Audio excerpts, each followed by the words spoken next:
Here's the question I just got asked. How do I find phone numbers and email addresses on LinkedIn? I'm going to show you where you may be able to find this data. So first of all, I'm going to use my buddy Kevin D. Turner as an example. I'm going to go to his profile.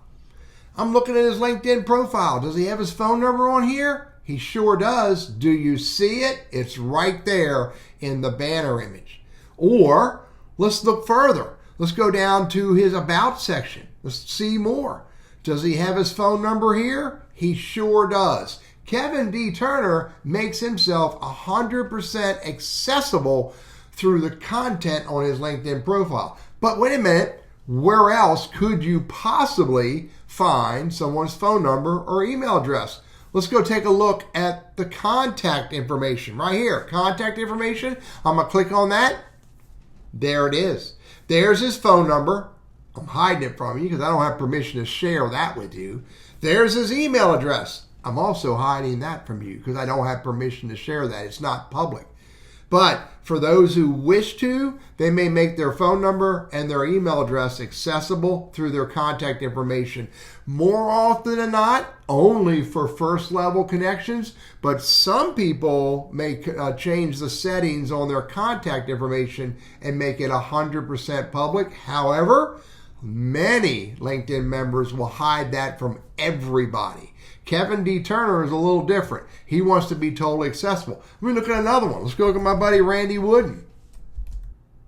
How accessible is Randy's contact information? It's not in his banner image. Look, let's go look at his About section. Where's his About section? Right here.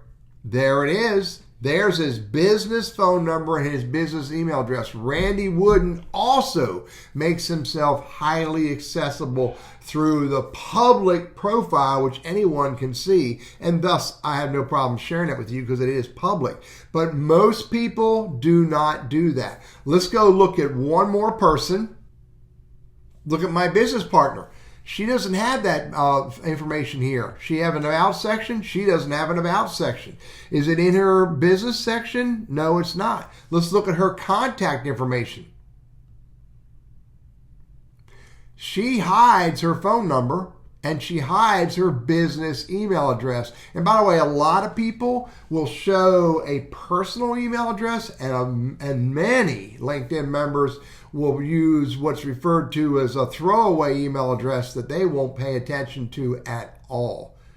Rebecca does not show her phone number on her contact information. She also shows a personal email address that I'm not showing you. And I have one more space I'll show you. Let's go look at companies. Let's go look at Burriss Consulting because I know this company pretty well. Here's the Burriss Consulting company page viewed as a LinkedIn member, which everybody else sees it as. Is the phone number here? Let's go to About. Look at that. We don't have a phone number there. Maybe I want a phone number there. That could be a missed opportunity. How about see all details? There it is right there under all details. The website and the phone number. The bottom line is if you look at a LinkedIn profile, some will put their phone number in the text of their public LinkedIn profile. Some will allow first-level connections to see their phone number and email address under contact information. Many LinkedIn members nowadays are hiding that from everybody. And the last place you could potentially find a phone number and or email address is on a LinkedIn company page, and they may have the phone number there, and they may have an email address embedded, like, oh, there it is right there, embedded in the contact information. Can you scrape this data using tools? The answer is typically no. The answer is also you should not. However, these are the only real ways you can find phone numbers and email addresses for LinkedIn members who want you to find it.